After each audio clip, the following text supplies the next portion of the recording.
Deputado Leonardo Gadelha, eu gostaria inicialmente que o senhor pudesse fazer um balanço desse trabalho legislativo. Nós sabemos que o senhor não ocupa a cadeira na Câmara Federal desde 2018, é algo bastante recente, mas eu gostaria de um balanço das ações, o que já foi feito e o que o senhor planeja realizar nesse tempo em que permanece na Câmara Federal. É sem dúvida uma rica oportunidade que você me proporciona. Eu tinha consciência de que se tratava de uma passagem efêmera, muito curta, e que eu precisava aproveitar esse momento da melhor maneira possível, precisava fazer com que o mandato fosse muito intenso.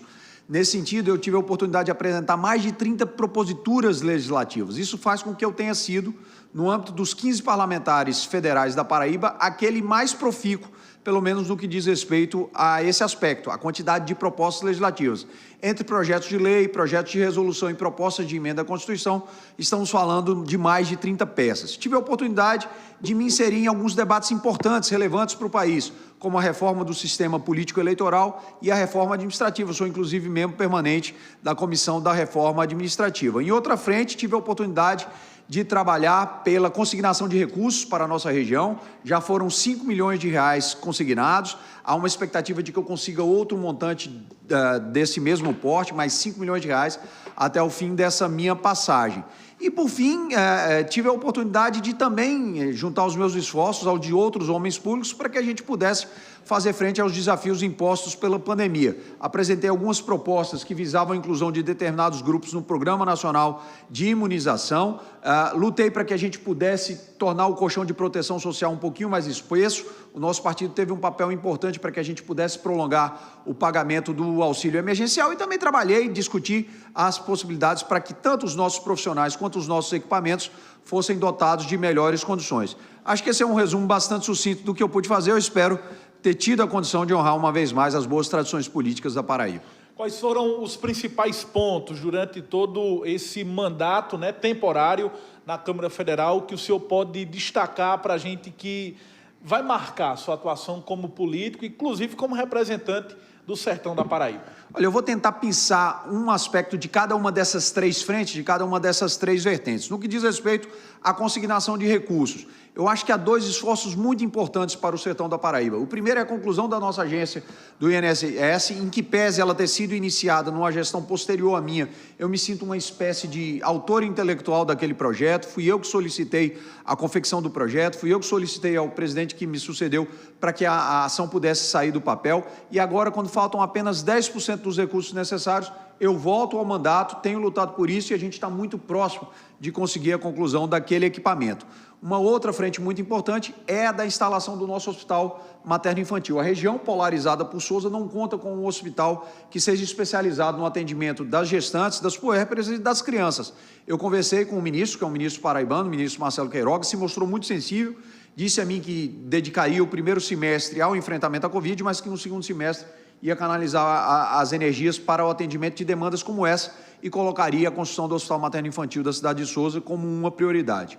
No campo da atuação legislativa, algumas matérias das quais eu me orgulho muito, há matérias em defesa da causa animal, há matérias em defesa da inclusão, como eu já disse, de alguns grupos no Programa Nacional de Imunização, mas o projeto do qual eu mais me orgulho é um que tem inspiração numa experiência norte-americana e que cria uma espécie de bolsa, de poupança para os nossos estudantes mais vulneráveis. A minha proposta prevê que o governo faça um depósito mensal desde o mês de nascimento até o momento em que aquele jovem concluir o segundo grau, o ensino médio ou um curso técnico profissionalizante. Ele teria uma poupança forçada que poderia ser utilizada, por exemplo, para a conclusão da sua formação, do ensino superior ou para a montagem de um pequeno negócio. Trata-se de uma poupança forçada que funcionaria mais ou menos como uma conta do FGTS, com um depósito mensal sendo feito pelo governo, faria com que a nossa população, de uma maneira geral, fosse mais bem formada, porque todos os jovens estariam obrigados a concluir o ensino médio para que pudessem fazer uso daqueles recursos. É um projeto do qual eu me orgulho muito, que eu espero que possa avançar um pouco mais à frente. E, por fim, repito, participei de duas discussões muito importantes, da mudança do sistema eleitoral e da reforma administrativa. Na mudança do sistema eleitoral, tenho defendido a adoção do Distritão, que é o sistema mais inteligível e mais democrático, e na reforma administrativa tenho feito a defesa muito enfática dos nossos servidores, mas também a defesa daquele anseio da população no sentido de ser serviços públicos de melhor qualidade. Acho que esse é um pequeno resumo sintético desses pontos mais relevantes. Deputado, como foi que o senhor recebeu aí esse problema durante toda essa semana, esse desperdício de água no manancial de São Gonçalo? Obviamente, com muita preocupação. Nada pode ser mais doloroso para um sertanejo do que testemunhar o desperdício de água. Eu estive ontem, quando a água ainda jorrava com grande intensidade, o desperdício realmente foi muito grande. Alguns contabilizam 6 milhões de metros cúbicos perdidos, outros falam em 9 milhões de metros cúbicos perdidos. De uma maneira ou de outra, é um contingente bastante significativo para quem vive sempre às voltas com o racionamento, com a dificuldade, com a pouca segurança hídrica. Bem, uma matéria importante, um aspecto importante é de que, como as obras ainda não haviam sido entregues oficialmente, todos os reparos são feitos pela empresa responsável, a PB Construções. Não há desperdício de dinheiro público. Por outro lado, repito, reitero, a gente perdeu muita água. Do ponto de vista de Sousa, do ponto de vista da região, é importante que a gente entenda que será feito um esforço da minha parte, acho que de todas as forças políticas, para que a gente recomponha esse contingente de água. O primeiro esforço agora, no meu retorno a Brasília, é no sentido de procurar o Ministério do Desenvolvimento Regional, a Agência Nacional de Águas, para que aquele quantitativo que havia sido liberado inicialmente, inclusive águas advindas do manancial de Engenheiro Aves, para que ele possa ser recomposto. Isso faz parte também de um processo de aclimatação. As pessoas estão treinando, porque daqui a alguns meses, graças a Deus, chegam as águas do Velho Chico, e é necessário que a gente tenha essa água em caráter emergencial para que os nossos produtores possam dar continuidade aos seus trabalhos, mas também para que aquela mecânica que está sendo treinada para a chegada das águas da transposição não seja interrompida. Então, o compromisso que eu posso fazer, desde já com a comunidade sousense, com a comunidade do Alto Sertão da Paraíba, é de lutar pela recomposição daquilo que foi perdido, enquanto as obras em caráter definitivo não são feitas, porque é importante lembrar que esse reparo aí tem caráter emergencial. Eu tive a oportunidade de ir hoje ao mesmo local, testemunha que ainda há realmente uma pequena perda, não se compara com o que nós tínhamos ontem. Você foi muito feliz quando disse que a sangria foi estancada, não se compara com o que nós tínhamos ontem, mas continua havendo uma pequena perda e é necessário que seja feito o reparo em caráter definitivo. Levi Dantas, Cidade Notícia, pela manhã líder e agora líder também no Olho Vivo. Exatamente. Desculpas, né? Cheguei atrasado hoje ao programa. Um abraço a todos os da hoje, TV Diário do em Sertão. Áudio e em vídeo, ao vivo. Em áudio e em vivo. Presencialmente. Presencialmente falando. Só complementar ainda, fazer uma pergunta a respeito desse assunto relacionado a São Gonçalo. Leonardo Gadelha já dirigiu um órgão público, né? Mas assim, Leonardo, não houve muita demora para o DENOX ou para a empresa chegar a São Gonçalo. O acidente foi sábado, no final da tarde, passou domingo, segunda, terça, quarta, somente na quinta-feira é que chega a solução? Realmente houve um prejuízo muito grande em face dessa demora, mas você conhece o meu estilo, sabe que eu procuro não ser leviano. Eu acho que é importante que a gente possa apurar responsabilidades. Isso é absolutamente fundamental, que essas responsabilidades sejam apuradas e que, se houver a necessidade de punição, que ela seja aplicada a quem de direito. Pelo menos do ponto de vista do erário público, me parece que a gente não vai ter prejuízo. Repito, reitero que a responsabilidade do conserto ela é integralmente da empresa responsável, mas de toda sorte nós estamos falando de algo muito precioso para todos nós sertanejos, que é a água. Se nós perdemos a água, nós tivemos um prejuízo muito grande. É importante que essas apurações sejam feitas, que as responsabilidades sejam imputadas. Me parece, como a você, que é um período longo para que tenha havido o conserto, mas eu não quero ser leviano. Antes de haver essa apuração, vamos aguardar para que ela seja feita e que as responsabilidades eventualmente sejam... O procurador federal da comarca de Sousa já disse que vai abrir um inquérito para apurar. Então, no caso, você defende, concorda com essa apuração. É sempre muito bom, né? A transparência, a luz do sol sempre faz muito bem. Quando a gente está falando de patrimônio público, quando a gente está falando do interesse da sociedade, da comunidade, quanto mais transparência, melhor. É bom que sejam apuradas as responsabilidades. Quando o senhor fala que não deverá ter prejuízos, isso significa dizer o quê? O que foi perdido chegará para São Gonçalo, ou seja, se perdeu 6 milhões de metros cúbicos de água, São Gonçalo receberia esses 6 milhões de metros cúbicos de água, e essa quantidade viria de onde? De Boqueirão, por exemplo? Levi, inicialmente eu estava me referindo à questão dos reparos, aos custos financeiros da operação de conserto. Eles vão ser integralmente cobertos pela empresa, assim está disposto no contrato. Agora, existe efetivamente esse prejuízo do ponto de vista da água, que seria utilizada pelos nossos agricultores, também seria utilizada para consumo humano e animal. A gente não tem outra fonte, essa água tem que ser recomposta a partir de engenheiro áridos. A tranquilidade que a gente pode ter nesse pedido, de que não traremos prejuízo aos irmãos de Cajazeiras e da reunião, é a iminência da chegada da transposição. O ministro do Desenvolvimento Regional, quando eu estive com ele assinando a ordem de serviço da última obra necessária para que engenheiro áridos receba as águas da transposição, previa que elas chegassem até outubro. Se porventura esse cronograma estiver mantido, a gente pode fazer uma previsão de recomposição do que foi perdido por São Gonçalo ao longo desses próximos 2 meses, agosto e setembro, sem que isso traga qualquer prejuízo, traga qualquer receio para a população de Cajazeiras e da região. As duas comunidades podem ser atendidas, fazendo-se aí um remanejamento dentro de um padrão que pode ser, obviamente, estudado e determinado pelos técnicos. Deputado, em relação à chegada das águas da transposição, tem uma problemática, né, no meio do trajeto do curso da água. A água ela sai do manancial Caiçara com destino a Buqueirão. Só que existem alguns pontos da cidade de São José de Piranhas que não há o saneamento básico. E aí, segundo algumas informações preliminares, esse esgoto estaria sendo despejado no leito do rio, que vai levar a água da transposição até o manancial do Buqueirão. O senhor tem conhecimento dessa problemática? O que pode ser feito em caráter urgente, já que as obras estão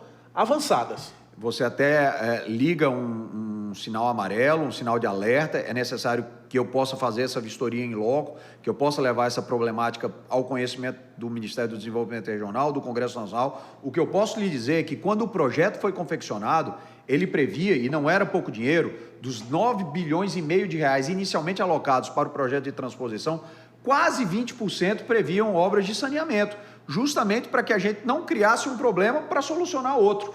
Então, desde o início, o projeto já nasceu com essa concepção. Uma coisa não poderia ensejar a outra. Se está havendo despejo de esgoto in natura no leito do canal ou do rio, em qualquer que seja o ponto de captação, há uma impropriedade, uma irregularidade e talvez até um crime. A gente precisa apurar isso com muito cuidado, com muito denodo, levar esse problema ao conhecimento das autoridades, porque ele precisa ser sanado antes das águas chegarem a engenheiro áridos. Deputado Leonardo Gadelha, o senhor fez agora há pouco um balanço das ações e algo que a Câmara analisou e aprovou recentemente. Eu diria que foi tema nacional, diante da polêmica, a Lei de Diretrizes Orçamentárias para o próximo ano de 2022. E nesse projeto amplo, havia o fundão eleitoral para a realização da eleição 2022. E aqui na nossa região nós vimos muito debater-se isso, e pessoas colocando o Leonardo Gadelha como alguém que votou a favor do fundão eleitoral. E aqui eu acho que é uma oportunidade para a gente saber realmente por que o deputado Leonardo foi favorável a esse fundão eleitoral e como é que o senhor analisa o valor de 5 bilhões, quase triplicando o valor do último orçamento para a eleição. Eu vou pedir licença a você, a Levi, e aqueles que estão nos assistindo, para me demorar um pouquinho nessa resposta, porque é necessário que a gente faça uma retrospectiva histórica. O fundão nasce a partir de uma ação direta de inconstitucionalidade movida pela OAB junto ao Supremo Tribunal Federal no ano de 2013. Essa ação direta de inconstitucionalidade foi acatada no ano de 2017. Desde 2017, portanto, em função de uma decisão do Supremo Tribunal Federal, os partidos e os candidatos estão proibidos de receber financiamento de pessoa jurídica. Isso veio no bojo daqueles escândalos da Odebrecht, da JBS e de outros financiamentos Brasil afora.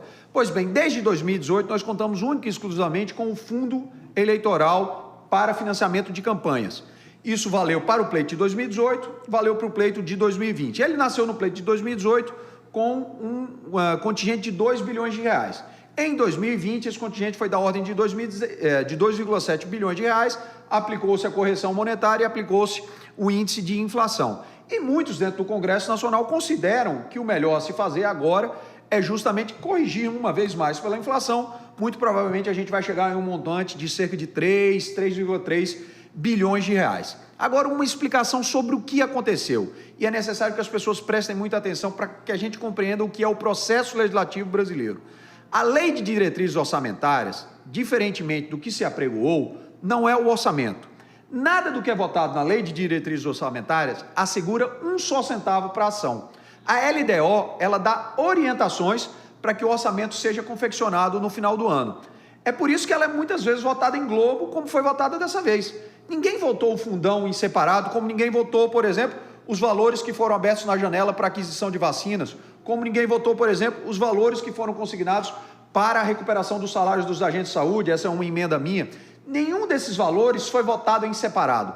Vota-se em globo, justamente porque a LDO abre janelas que orientarão a confecção do orçamento no final do ano. E no final do ano, os parlamentares, de posse do projeto de lei orçamentária, e é importante aí que se preste atenção mais uma vez, quem submete o projeto de lei orçamentária é o Executivo, é, portanto, o Presidente da República que envia ao Congresso Nacional o projeto de lei orçamentária, que prevê os dispêndios em cada uma das áreas, quanto vai se gastar com vacina, quanto vai se gastar com estradas, quanto vai se gastar com aeroportos, quanto vai se gastar com eleição, e os congressistas, aí sim, na lei orçamentária anual, que normalmente é confeccionada entre novembro e dezembro, colocam o valor definitivo. Eu acredito que, diante da compreensível reclamação da população, mais do que legítimo, esse valor deve ser sensivelmente minorado. Eu acho que o que vai valer deve ser a aplicação do índice de correção inflacionária, então a gente pode estar pensando em algo entre 3,2 e 3,3 bilhões de reais. Mas eu quero ir além. Eu quero dizer que Leonardo Gadelha é defensor da volta do financiamento privado de campanhas.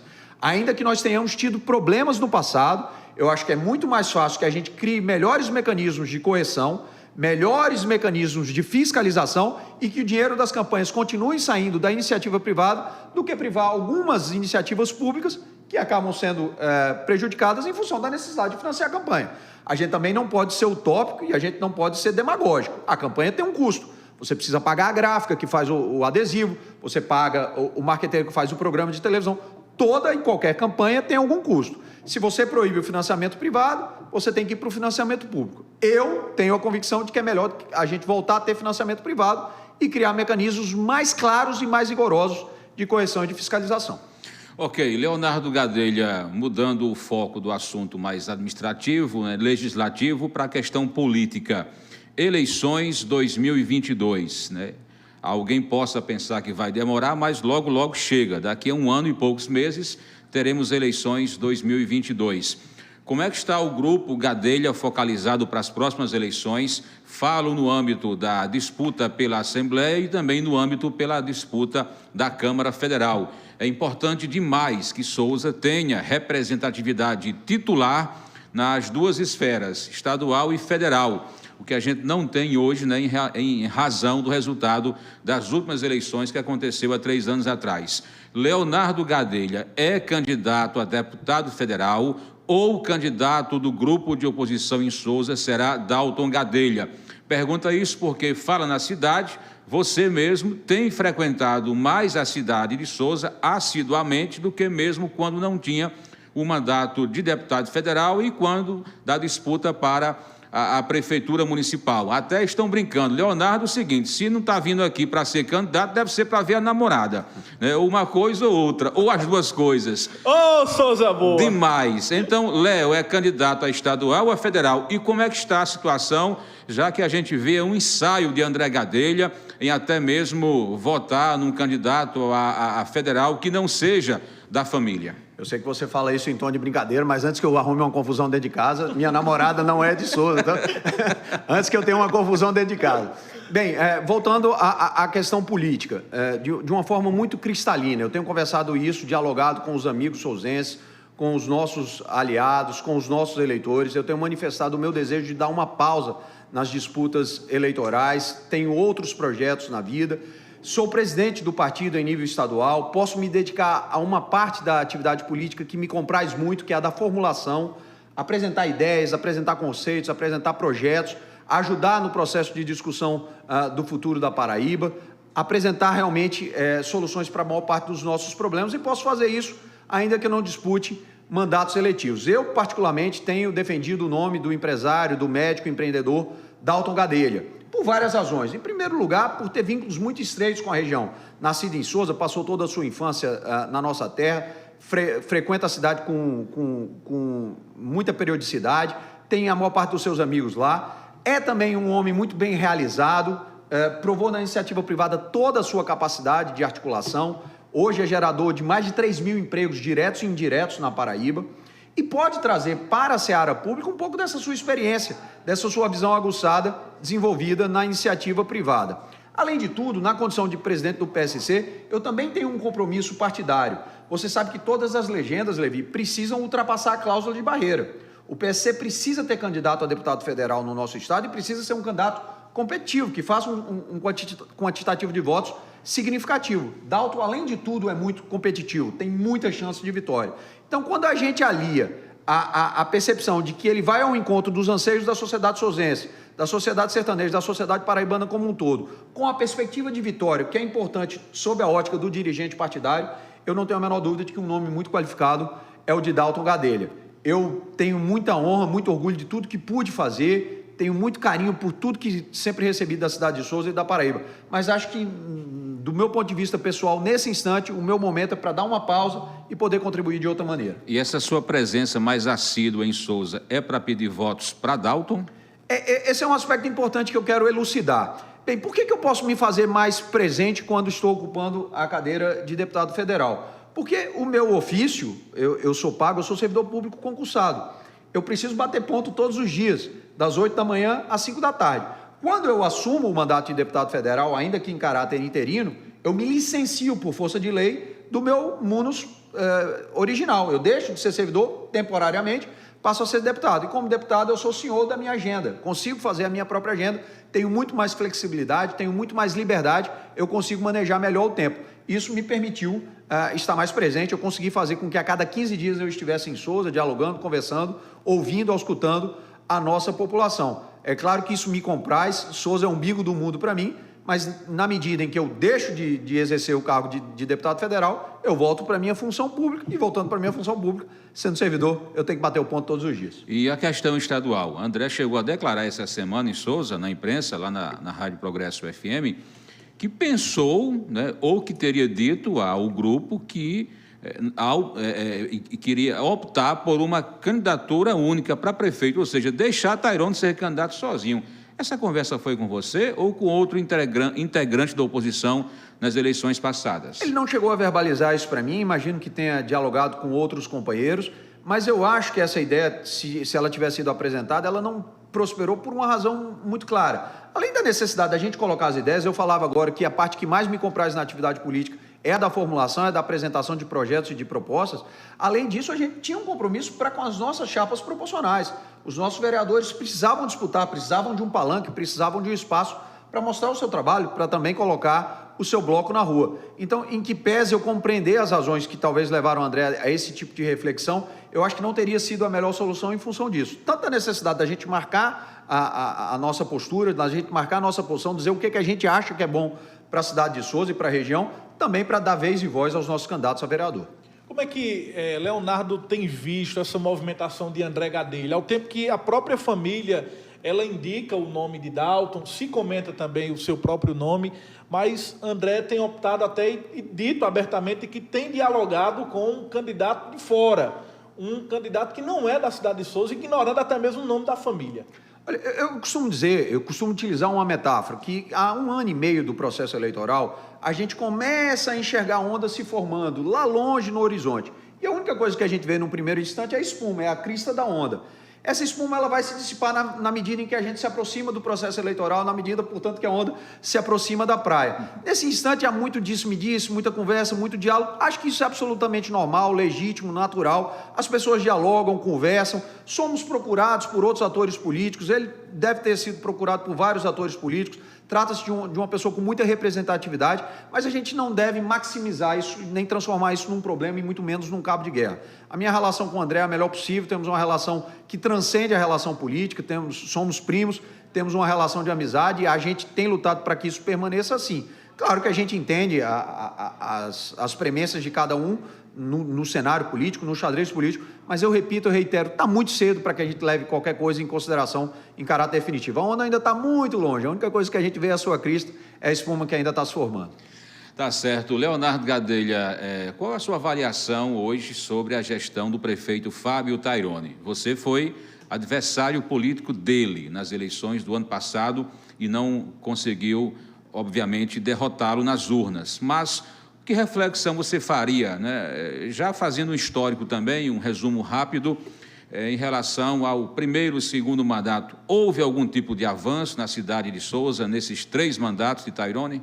Olha, inicialmente eu preciso fazer um meia-culpa. As pessoas me perguntam muito qual a razão do resultado do pleito de 2020 na cidade de Souza, e eu digo com muita clareza, com muita transparência, que assumo a responsabilidade integral. Eu trouxe algumas pautas que imagino que vão ser muito importantes para a cidade e que talvez sejam discutidas na eleição de 2024, na eleição de 2028, como, por exemplo, a da criação de um aplicativo para a saúde, para que as pessoas possam saber se existem medicamentos naquela cidade, para que as pessoas possam marcar as suas consultas, para que as pessoas possam marcar as suas cirurgias. Eu propus a criação de uma usina de energia solar. Agora há pouco soube que um município pequeno, vizinho nosso, São José do Gotapada, vai tomar essa iniciativa. Os prédios públicos serão iluminados com energia solar. Eu propunha que a cidade tivesse a sua própria usina. Eu propunha que nós tivéssemos o nosso primeiro parque municipal. Nenhuma grande cidade do Brasil e do mundo tem esse caráter sem possuir um grande parque que traga lazer e conforto para os seus filhos. Eu acho que eu trouxe essas discussões e penso que elas serão importantes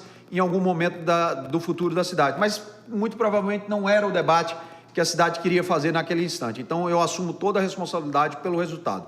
Isso colocado e compreendendo que o povo é soberano, que a soberania popular se exerce no voto, eu entendo e acato o desejo do povo, eu faço críticas muito severas à administração. Acho que tanto do ponto de vista da postura pessoal do gestor, e é um campo que eu sempre evito adentrar, mas é nítido que isso é algo que incomoda a sociedade, tanto do ponto de vista da postura, quanto do ponto de vista dos avanços, porque tem se comemorado muito na cidade de Souza coisas que eu penso que eram comemoradas há 50 anos, como a construção de uma praça, a pintura do meio-fio, ter um busto erguido.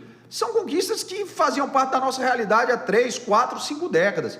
A gente está pensando no futuro, o futuro está batendo na nossa porta, ele vai transformar a nossa realidade, seja na produção, seja nas relações sociais, de forma muito intensa logo nos próximos anos, e a gente não tem o direito de perder esse bonde da história. Eu repito, a formatação de um aplicativo para que os souzenses pudessem ter acesso aos serviços públicos de saúde é uma coisa relativamente simples hoje. Eu não estou falando mais de ficção científica, não. Estou falando de uma coisa barata. Se as pessoas não adentrarem isso, vão fazer com que a cidade fique para trás.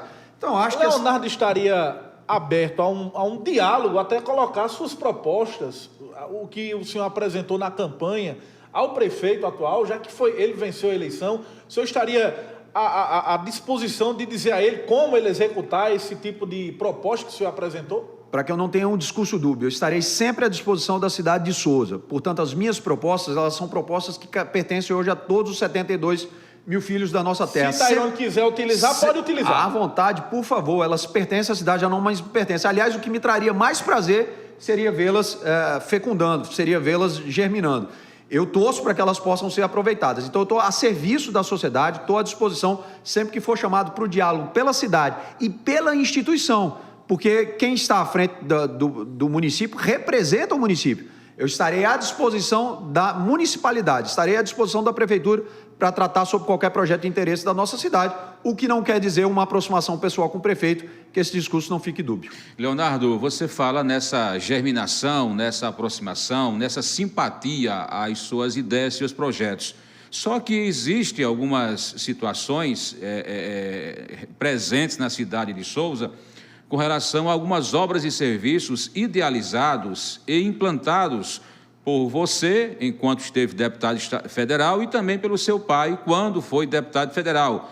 A gente pode citar aqui obras como do terminal rodoviário, que está a passos lentos, a da Praça da Bíblia, que não saiu do canto ainda, o monitoramento das câmeras no centro e nas ruas adjacentes aos bairros do centro na cidade de Souza, e podemos ver também a questão da aquisição de máquinas agrícolas para associações da zona rural. Eu estou me lembrando aqui de 4 situações... Eu posso ainda adicionar uma ação grande e importante, que é a da construção do ginásio esportivo, uma obra de mais de R$1,5 milhão. Do ginásio esportivo.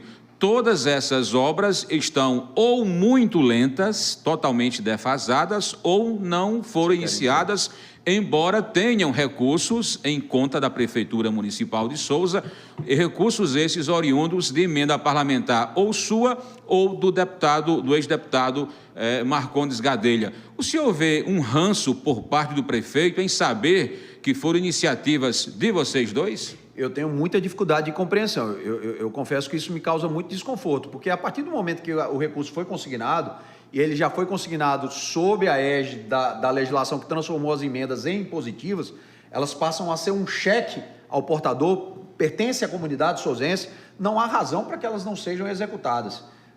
Obviamente que o deputado Marcos Gadelha tem muito orgulho de ter consignado as emendas, eu tenho muito orgulho de ter consignado as emendas, mas uma vez que elas foram esculpidas na lei orçamentária sobre a qual a gente falava agora há pouco, que é a lei, que é o orçamento da União, elas passam a ser um cheque ao portador, elas pertencem à cidade de Souza, elas pertencem à nossa municipalidade. Eu quero crer, torço para que não se trate disso, para que não se trate de picuinha política, que a cidade não seja prejudicada, única e exclusivamente porque os autores das emendas somos eu e o ex-deputado Marcos Gadelha. O dinheiro pertence à nossa população. Deputado Leonardo Gadelha, uma marca do Olho Vivo foi assim com Miriam Gadelha na última semana, na estreia do Olho Vivo na Líder FM.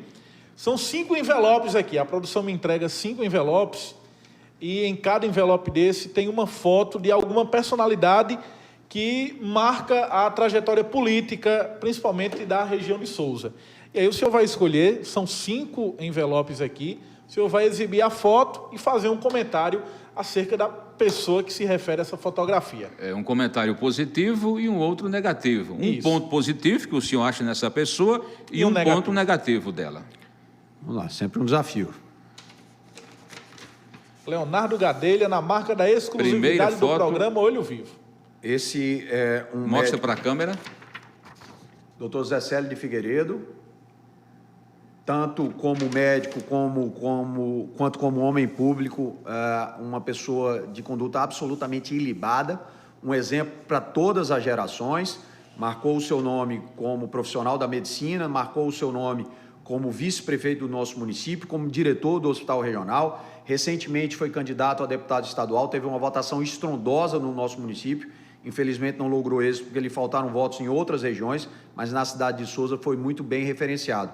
Tive a honra de contar com o seu apoio na minha caminhada para prefeito de 2020, e isso deixa claro que nem sempre a gente perde de maneira irremediável. Ganhar a amizade e o suporte de Dr. Zé Célio é uma conquista que eu levo para a vida. Eu tenho muita dificuldade de encontrar um aspecto negativo no Dr. Zé Célio, que eu tenho que pontuar. Se trata, para mim, repito, um profissional da medicina absolutamente fantástico e um grande homem público. Eu ficaria com muita dificuldade de apontar um aspecto negativo. Talvez a única lamúria que eu possa ter é o fato dele não ter aceitado ser o nosso candidato a prefeito, nós o convidamos. Tem alguma mágoa? De forma alguma, não é uma mágoa, até porque ele tem algumas comorbidades, ele explicou que tinha uma preocupação clara e evidente com a Covid-19, ele já é um homem de alguma idade, que tinha algumas comorbidades, e obviamente não poderia colocar a sua vida em risco. Mas é um prejuízo para nós, é um prejuízo para a cidade que poderia ter um grande gestor. Se André Gadelha der trabalho, Zé Célio pode ser convidado para ser candidato a deputado estadual em 2022, tendo em vista que a Covid ficou para 19, 20 e 21? Olha, Levi, eu acho que Zé Célio seria um grande representante da cidade, como eu acho que André será um grande representante. A grande vantagem da eleição proporcional, se é que ela vai continuar sendo proporcional, talvez ela se transforme em majoritária também, se nós adotarmos o distritão, mas a vantagem de uma eleição com 36 cadeiras é que a cidade pode sonhar em ter 2, 3 eleitos para deputado estadual, 1, 2 eleitos para deputado federal. Sonhar que não há qualquer limitador nesse aspecto, porque não temos André e Zé Célio eleitos deputados estaduais representando a cidade de Souza. Próximo envelope com a foto, por favor, Leonardo Gadelha. Quem vem agora é... Quem será? Quem será? Zenildo Oliveira, atual vice-prefeito de Souza, doido para ser prefeito. Zenildo Oliveira, eu preciso fazer uma menção muito honrosa à sua atuação como administrador privado, criou um grupo bastante sólido na cidade, gera muitos empregos e, portanto, merece o reconhecimento da nossa comunidade. Se eu tiver que apontar um equívoco da sua parte, eu aponto naturalmente, a sua escolha política. Acho que ele poderia até ajudar mais a nossa cidade se estivesse marchando conosco. É um homem, até aqui, sem qualquer tipo de acusação, nada pesa contra ele, não há nenhum tipo de acusação, não há nenhum tipo de mácula, prefiro observá-lo pela ótica da sua vida privada, que tem sido uma vida muito bem sucedida. Próximo agora, envelope, Leonardo Gadelha, por favor. Quem será o próximo? Vamos saber agora de quem vai destacar um ponto positivo e outro negativo. Miriam Gadelha. Doutora Miriam Gadelha foi minha companheira de chapa, uma jovem bastante combativa, traz no seu DNA a marca de dois grandes souzenses, tanto Salomão quanto a Aline fizeram muito pela cidade. Salomão foi um prefeito muito operoso, a Aline promoveu uma verdadeira revolução na saúde pública do município, que foi ela que transformou a saúde, que fez com que a saúde se transformasse praticamente numa segunda prefeitura. Tem esse DNA muito positivo, pode e deve aprimorar seus conhecimentos, que são vastos, pode ganhar mais experiência, mais serenidade e se transformar numa grande representante de Souza, qualquer que seja o espaço que ela pretenda disputar no futuro. Miriam deixou o partido PSC. Ela em algum momento dialogou com o Leonardo, já que é o presidente da legenda na Paraíba. Ela disse que deixou o PSC logo após o período eleitoral e pretende ingressar no Partido dos Trabalhadores. Ela dialogou com o Leonardo? Ela fez a comunicação oficial, tanto a direção do partido em João Pessoa, quanto a Justiça Eleitoral. É tão somente isso que a nossa legislação exige, não há qualquer tipo de mágoa, não há qualquer tipo de ranço nesse aspecto. Acho que é a liberdade de qualquer cidadão brasileiro apto a disputar eleições de escolher a legenda que mais lhe aprouver. Miriam chegou a argumentar que deixou o PSC porque foi divulgado que o presidente Bolsonaro poderia se filiar ao PSC, o que não aconteceu. O senhor diria que ela se precipitou? Se tivesse sido essa a motivação, sim. Não, isso não aconteceu nem deve acontecer. Me parece, pelo que eu tenho lido nas últimas horas na imprensa nacional, que o caminho do presidente parece ser o Partido Progressista. Há ainda muita água para passar embaixo dessa ponte. O limite para a filiação é o início do mês de abril de 2022. Se tivesse sido essa a única motivação, sim, houve alguma precipitação, mas, mais uma vez, eu repito, não quero fazer dessa uma questão fundamental, um cavalo de batalha, um cabo de guerra. É liberdade, essa é a essência do sistema democrático brasileiro. Todo brasileiro apto a disputar eleições pode escolher a legenda que mais lhe aprouver. Existe uma possibilidade também dela, já dito por ela, de disputar as eleições no próximo ano. Ela iria ajudar o grupo ou embaraçar o grupo? Não, seria mais um caso daquilo que a gente falava agora há pouco, como mencionávamos o doutor Zé Célio de Figueiredo. Há muito espaço para que Souza eleja vários deputados. Souza, no passado, você sabe disso melhor do que eu, Levi, chegou até 4 deputados estaduais eleitos na cidade. É um polo regional muito importante, muito relevante. Cajazeiras, mesmo hoje, aqui tem 3 deputados estaduais exercendo o mandato. É uma cidade de um porte parecido com o de Souza, que também congrega, que também concentra municípios do mesmo porte. São realidades muito parecidas. Se Cajazeiras tem o direito de ter 3 deputados estaduais, Souza também tem direito de sonhar com isso. Ok, agora mais um, né, para a gente saber a opinião de Leonardo Gadelha, o penúltimo envelope, para saber ponto positivo e ponto negativo. Fábio O atual prefeito, Taironi. Fábio Taironi. As pessoas que me conhecem sabem que eu não tenho o hábito de macular a imagem dos meus adversários. Aliás, eu tenho dito que estou dando essa pausa na minha vida política sem carregar nenhuma mancha comigo, mas também sem ter imputado nenhuma mancha aos meus adversários. Isso colocado, eu quero dizer que nós somos sapos de outro poço. Efetivamente, a postura e a visão de mundo dele são muito diferentes da minha. Eu pratico e vejo política de uma maneira muito diferente, eu pratico e vejo a administração pública de uma maneira muito diferente, e eu pratico e vejo as minhas relações pessoais de uma maneira muito diferente. Mas eu também sou um servo, sou um escravo da vontade popular. A vontade dos meus irmãos, a vontade da maioria do povo de Souza foi fazê-lo prefeito, eu tenho que respeitá-lo institucionalmente. Leonardo Gadelha, o último envelope agora. Essa entrevista no Olho Vivo. Ex-prefeito. Do atual para o ex. André Gadelha, meu primo, meu amigo, eu vou reiterar o que eu tenho dito, independentemente de qual seja o desenlace, de qual seja o seu desiderato, nós não vamos abalar a nossa relação de amizade, que é bastante antiga.